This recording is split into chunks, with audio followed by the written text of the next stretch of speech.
Hello and welcome, everybody. My name is Taft Taylor, and I thought I'd just try something a little bit different. Um, One thing I'm really good is what I'm good at is communication. I'm 40 years old, and this is what I've learned in life. I'm not going to go through the whole story because that's 40 years worth of content, right? No, what I'm going to talk about today, I'm going to talk about a little bit of probably about 4 or 5 years ago. I'm going to talk about my mother because a lot of people, you know, how I've coped with something as a 40-year-old and how I've dealt with certain things when it comes to family.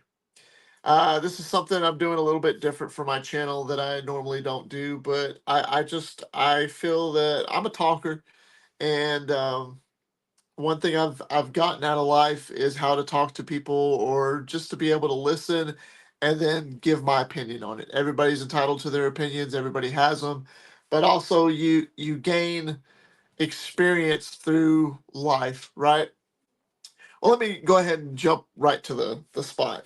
So 2020 was the year of COVID, obviously, and it was a little bit of a rough year. You know, everybody was panicking, freaking out, worried about getting vaccinated, not vaccinated, staying 6 feet apart from people. You know, it's like the flu times 10 is what everybody was panicking about. And I remember I'm 36 at the time. Okay, so this 4 years ago, my mom had a lot of problems throughout my life, throughout her life. Probably around when I was 14. Let's go ahead and start at the beginning. I'm 14 years old. This is 1998. My sister Siobhan was 12. Um, and we're living in a trailer back home in Texas. And my mom was a single parent and she was taking care of us. Obviously, she, throughout her divorce, all that BS, she was taking care of us. I remember we were supposed to get up for school that day, but it's like 5 o'clock in the morning, mind you. I'm laying down in my bed. Obviously, we're all asleep. And if anybody who listens to this would can relate, when you're in a trailer, you can hear stomping and stuff or things moving around at all ends of the home. And it's 5 o'clock in the morning. I was a light sleeper. I heard a little bit of like boom, boom, boom, boom, boom. I'm like, what is that? And then my sister comes in there, wakes me up, crying. She said, a trigger warning. I mean, not really a trigger warning, but this is just what I've gone through. This is all to a point. So my mother was sick, and my sister comes to my room crying. I'm 14, she's 12. My sister's crying. I don't know what's going on. She says something's wrong with mom. Something's wrong with mom. And we had a white German Shepherd named River Phoenix, by the way. I said, stay in my room, stay with River. I'll go check and see. And at the other end of the trailer was my mother's room, her bedroom, and I could hear like stomping and blah, blah, blah. I thought somebody was in there attacking my mom. And I barge in. Mind you, I'm 14. You know, I'm still young. And my mom is in there, and she's on the floor moving. She's having a seizure. And it was the first time I ever seen what a seizure was. I didn't know what a seizure was. I know that I was panicking a little bit, but I knew I had to get her to stop because I thought I was already instantly worried that she was going to be hitting her head up against the floor, hitting her head up against the wall, something. I wanted to make sure she was okay, and I kept yelling at her, "Mom, mom, what's going on?" Uh, so I was doing that and getting her to try and calm down. I yelled for my sister. I said, "I want you to call our godfather." Um, he was like a grandfather, but he was there more than anybody else. And I that's a whole nother story. We'll get to it, but I don't have a father figure. At the time, he was the closest to a father figure I had. Anyway, so she calls him. He comes over and they call 911. And the ambulance comes, gets my mom under sedation. They calm her down and they load her up in an ambulance. My sister's crying. I'm worried to death of what's happening because I think my mom's about to pass away. And you don't know what to think when you're a young teenager. You're just sitting there panicking and freaking out and all that. So they take my mom to the hospital, and my dad, who's a POS, I'm not going to say it, but in my everybody's different. This is just the family I'm going through. My dad was a piece of shit to me, and I didn't like him. But we had nowhere else to go because my mom's in the hospital, and they said she's going to be in the hospital for a couple of months because of whatever it was that happened to her that I did not know at the time. So we go and stay with my dad. My mom's recovering. She's in the middle of recovering. Um, and at that time period, since we had separate parents, we're staying with my dad now while my mom's in the hospital. I'm thinking when mom gets out, we're going to go home, right? But instead, my dad takes me and my sister to court for I guess for the parenting stuff, like, do you want to live with your mom? Do you want to live with your dad? Blah blah blah. Because your mom just got home. I'm ready to go home to my mom. I'm not gonna lie. I was a mama's boy. My mom treated me right. My mom raised me the way she did. That's how I am. The reason I am today. My dad was just a piece of trash to me. So my sister was more prone to my dad than she was her mother. And I guess because of what happened to our mom, it made my sister's opinion and not like she didn't want to be near her mom because she was scared of her. Okay, it is what it is. So they asked us, do you want to stay with your mom or do you want to be with your dad? They gave us that right. I chose my mom. My sister chose my dad. And when she chose my dad, two things went through my head. One, she's selfish and it made me bitter towards her. Like, why would you choose dad over our mom? Because our mom treats us like gold, she's such a good mother to us. But two, I was happy at the same time because it's like, well, I get to be home and have more room and I don't have to worry about her nagging little butt, siblings, right? So sorry about that. uh So, anyways, to the point, I go home to mom. She stays with my dad, and then there goes the separation between me and my sister. We lived together all the way up until she was 12. I was 14. My sister's 2 years younger than me, and she just went about her merry way and stayed with dad. That was that down there in Anyways, we lived about 30 minutes apart. I saw my sister probably once a week for a couple of months after that. I was used to seeing her every day, but then I started seeing her maybe once a week. Then it came down to about once a month. So me and my sister are obviously drifting apart as life goes on. My mother is starting to have more health problems, and she was a pillhead. Not to insult them or anything like that, but what that means is she had a problem with prescription drugs. Everybody has their kryptonites or has their problems of what they, alcoholic, drug addict, whatever. My mom had a problem with prescription drugs, and I saw that, and I was still going to school. I'd come home, my mom would be bedridden, didn't know what was going on, and it took her asking me every single day to run to the store to get her something like a box of Benadryl. She's like, "Hey, can you go get me a box of Benadryl?" I'm like, "Why?" She goes, "My allergies are up," because I had allergies too. I could relate. And she goes, "We need to. I need some Benadryl." Okay, so you go get a box of Benadryl. Has like 24 in it or whatever. And so she takes the whole box. I didn't know that. This is how I learned. The very next day, she'd ask me again, "Hey, I need you to go get me another box of Benadryl." I'm like, "I just got you one yesterday." She goes, "I know, but I lost it. I don't know where it's at." So she gives me the money. I run to the store. She'd give me extra money so that way I could get me like a snack or something, if I'm 16, 17. So I go and do that and I come back. And then a day or two goes by. She's like, "I need you to get me another box of Benadryl." So I started seeing there was a pattern going on. I'm like, "What? Why? You just got another box. Did you lose that one too?" She goes, "Well, I already took it." And I'm thinking, one Benadryl knocks me out. Why do you need so many Benadryl? As time progressed through over the next couple of months and into the few years, I started noticing that's where my mom had a problem. My mom had a terrible, terrible problem. You start putting two and two together, you start understanding what it is.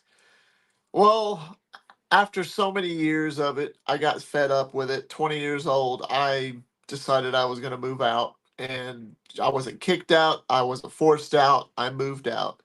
and I was living with friends. And I would go live with one friend for like a couple of weeks, and then I'd go jump over to another friend's house and stay there for a couple of weeks. Then I go stay at another friend's house for another couple of weeks.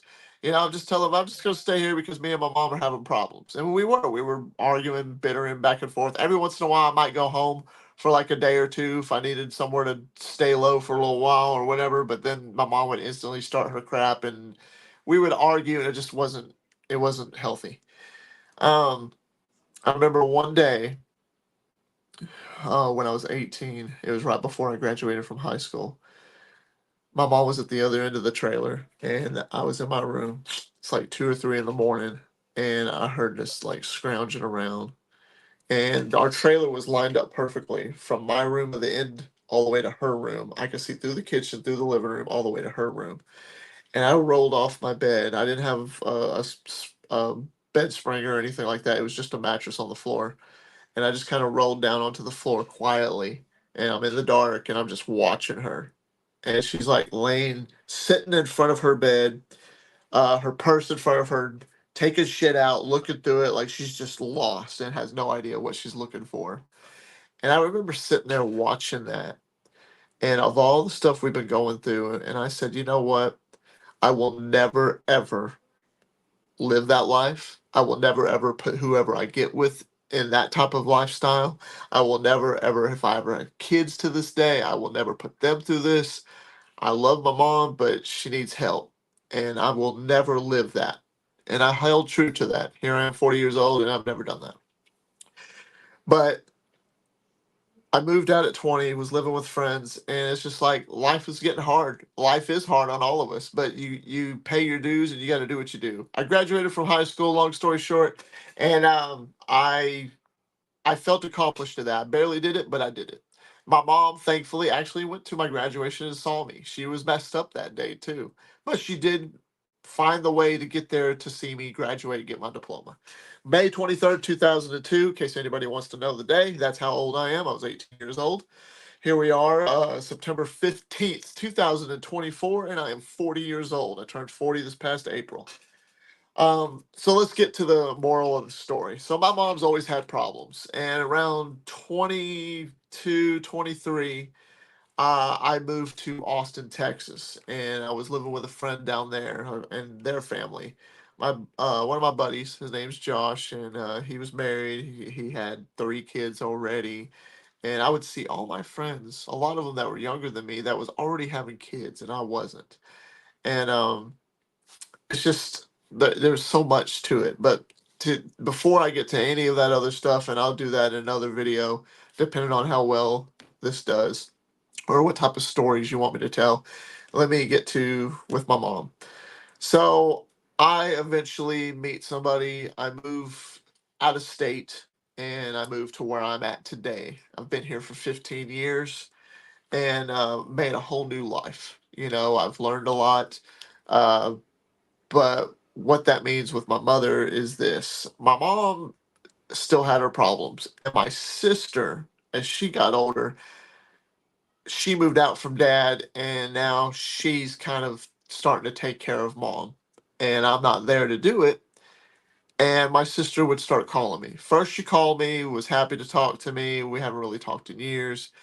And then she started blaming me for the fact that I left mom to her for her to take care of. And I thought that was kind of selfish on my sister's part. Um, she kept blaming me that mom's got to go to the hospital again. Mom's got to do this. I'm like, well, what is she sick? Yeah, she's sick, and they got to pump her stomach or something stupid. My mom was just doing stupid shit. Well, my mom has an episode. She goes. It was like 2016, something like that. She ended up going to. She almost died. She went to the hospital. She was found in a hotel room, pills all over the floor, and if the maid didn't come in there to try, when you go to a hotel, motel, whatever, that by the next day, 11 a.m., 12 p.m., whatever, you have to get out, right? Unless you pay for another night. Well, she didn't respond to a phone call from the office, for them to say, hey, are you about to leave? Check out, blah, blah, blah. Nobody was answering. And what my sister told me is that the service people went up there and knocked on the door. Then they went inside and found my mom sprawled out on the floor, pills all around her. They called an ambulance. They came and got her, pumped her stomach, and she was in the hospital for 3 4 months. She was this close to dying. If the service people didn't come in there and check on her within that hour time, she probably would have been dead. But thankfully they did. So she was in the hospital and they kept her in there, and it weaned her enough to where she didn't need or crave the pills anymore. And so with that being said, my mom decided I guess she needed to change her life around. So in 2017, she obviously didn't have much money. She didn't have a car, but she found herself a job nearby, and she hasn't worked in years. She hasn't worked since I was like 14 or 15. And she went to work and was walking to work. And I remember talking to her on the phone. I mean, I talked to my mom every year at this point. I mean, despite the problems when I moved out of state, I still talk to my mom. So don't take that out of context. But my sister would call me and blame me that she feels like she got dumped into her lap. And that to me was hilarious. I'm like, no, it's just me and mom just couldn't, we clashed. We couldn't work out together. But you should step up because you, if anything, you abandoned her because you chose dad over her, and dad's a piece of trash. But that's another story. So mom's working. Everything seems to be going all right. I talk to my mom every week, probably every few days. I can tell she's feeling a whole lot better. She's on blood pressure medicine at this point, and that's because her body's been so messed up. Her blood, she gets a lot of blood clots, so she's on the blood pressure medicine. Everybody has it for their different reasons. And mind you, my mom has a huge anxiety problem as well. She's developed all these problems over the years because of all the abuse she did to her body with these pills. 2020 comes along, and it's around September. Actually, it's October. I said, well, September of 2020, I talked to my mom the last time I ever talked to her.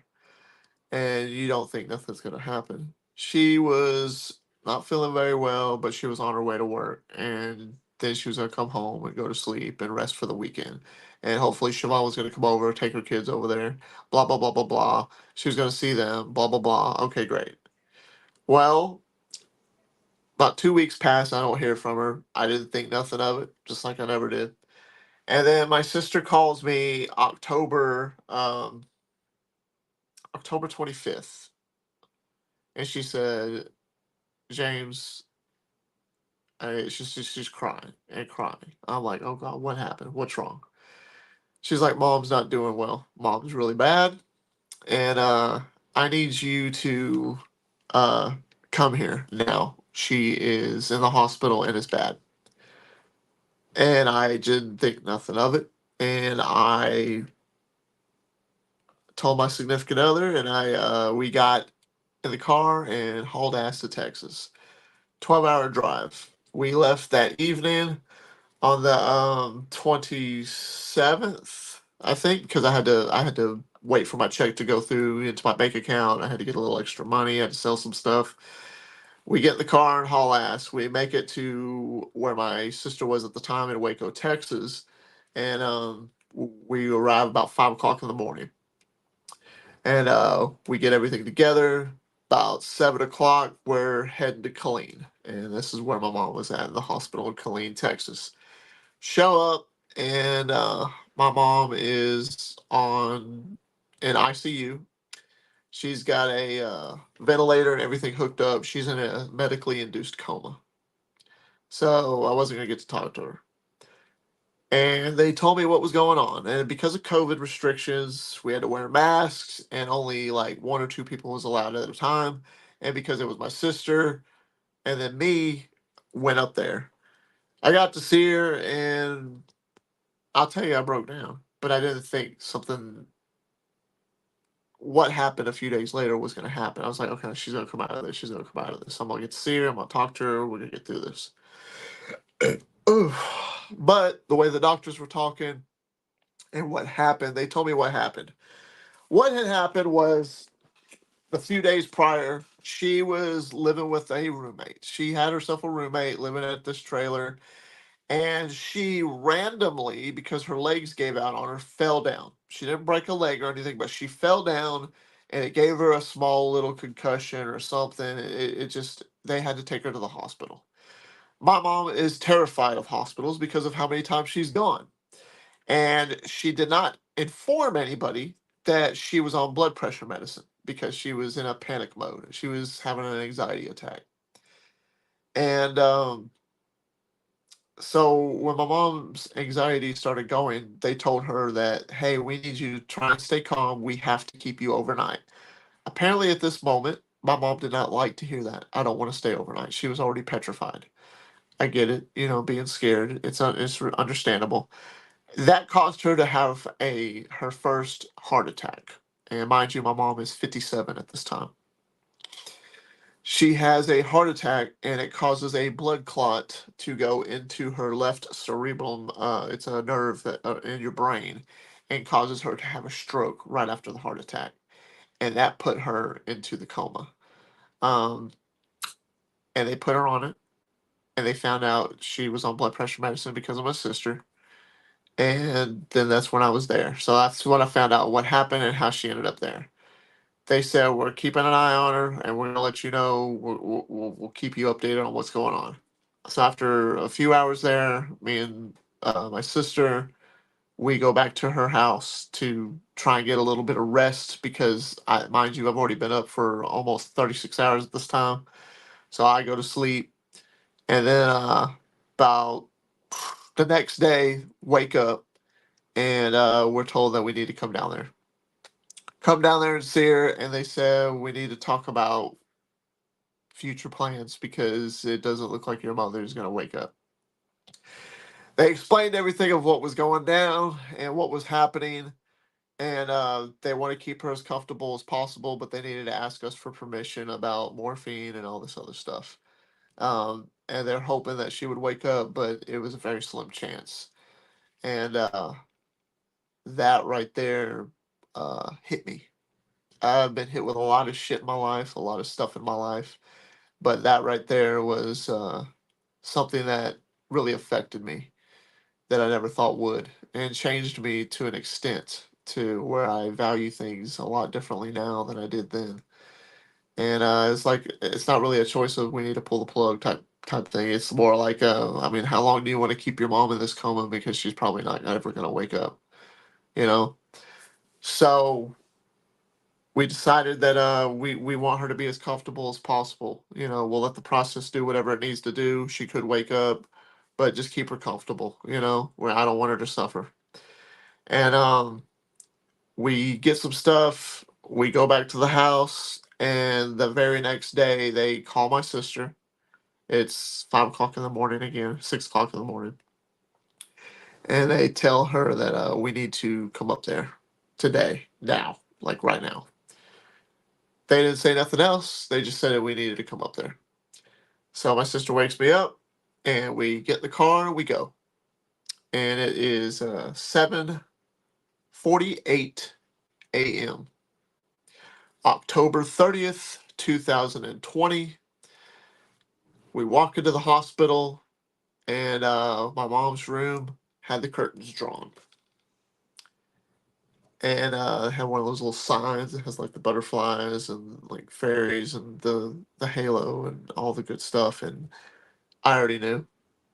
And they said, "Hey, we want to apologize to you and tell you that unfortunately your mother has passed away." And my sister collapsed into my arms, and I had to catch her and hold her. And I don't know why I didn't start crying yet because I was concerned about her. But obviously, she couldn't ask no questions. So I asked them, I said, well, when did she pass?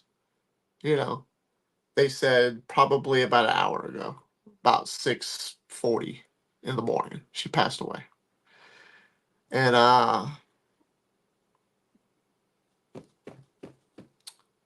yeah, it was hard. So I asked if we could see her, and they said absolutely. Everybody's apologizing. The nurse lets me in. My sister couldn't even go up to my mom. And it does something for you. If you don't want to hear this, I mean, I'm not showing nothing, but let me tell you, as a 40-year-old who sees a parent, a loved one, who's passed away. So if you got any heart, any feelings, and people are like, oh, you don't know what I've been through. Okay, I mean, I get it, but when you're about as old as me, you don't know what I've been through. And I go in there and I see my mother passed away without the ventilator on. First time I've seen her face in 15 years. And she had a little scabs and stuff around where that, because it was on her so tightly, because they had to keep that air into her to keep her alive. And when I tell you that you don't know how important it is to value your parents when you don't know how important your parents are to you really until you lose them. I love my mom to death. Like I said from the beginning, I was a mother's boy. I was a mama's boy. Proud of it too. And if anybody wants to say anything about it, that's fine. It doesn't bother me. I love my mom, and I will to the forever. So I see my mom, and I go up to her, and I held her hand, her cold hand, kissed her on the forehead, and I said, "Mom, you're free now. You don't have to worry about anything anymore. You won't ever have to worry about anything. Don't you worry about me or my sister. And I promise you, we're gonna be fine. And I'll miss you. I love you, and I know you're always gonna be watching me." And that was hard. And I said goodbye to her, and then went went downstairs, broke down and cried like a man. You know, I'm telling you, I cried. I have no shame of it. And let's just say, you value things differently when you witness something like that. I've lost grandparents, but when you lose somebody that close to you, you value life differently. You look at life differently. And it's funny because you get a lot of people who like to talk and talk their trash to you, and say, I've been through this, I've been through that, blah blah blah blah blah blah, and it doesn't compare to what you've really experienced. Some people have had it hard. I'm not saying I've had it the worst. There's people who've had it way worse than me in my life. But every single thing that I have, everything you see behind me, looks like I'm a nerd. I got toys and stuff like that. I've earned all that. That's all mine. Nobody gave that to me. Nobody handed it to me. I worked for everything I got. This shirt on my back, this hat right here, this drink right here that I drink, the phone that I'm using. Nobody gave that to me. And there's a difference between people that have had everything handed to them and just don't care about anybody else. They only care about themselves, compared to people like me who grew up and had to work for everything that they got. I'm not going to get into that, but let me tell you, I lost my mom October 30th, 2020. I'm 36 years old. At that time, I lost my mom. 4 years. And I am a month and 15 days away from the 4-year anniversary of my mother's death. And I still celebrate. I celebrate because I know, I could go into religion, but I know my mom's in a better place, and I know that she's watching over me. And everybody that knows me on this channel knows that I'm a huge, huge fan of professional backyard underground wrestling. And that's because my mom was a huge fan of wrestling. My mom is one of the biggest reasons why I got into wrestling in the first place. And wrestling saved my life and got me out of a lot of predicaments throughout my life, as a teenager, especially, and into my early 20s. So that's why I wanted to talk about my mother today, but I need to finish on talking about my sister as well. I'm 40 years old and I have no family. I have one person in my life, one person that matters to me. That's where I'm at right now. And she has been there through thick and thin over the past 15 years, even to this point where my mother passed away. And my sister, because of my sister, her husband, mind you, she's married. She has 3 kids. Uh, one of her kids has a different daddy. but her previous two kids have the same daddy. This daddy is younger than her. She's 38 today. Well, actually, August 16th, she turned 38. And if she's ever watching this, a slim chance she is. But happy late birthday. We haven't talked in a few years now because of everything. But let me tell y'all what's happened. She became very selfish. She chose to have our mother cremated.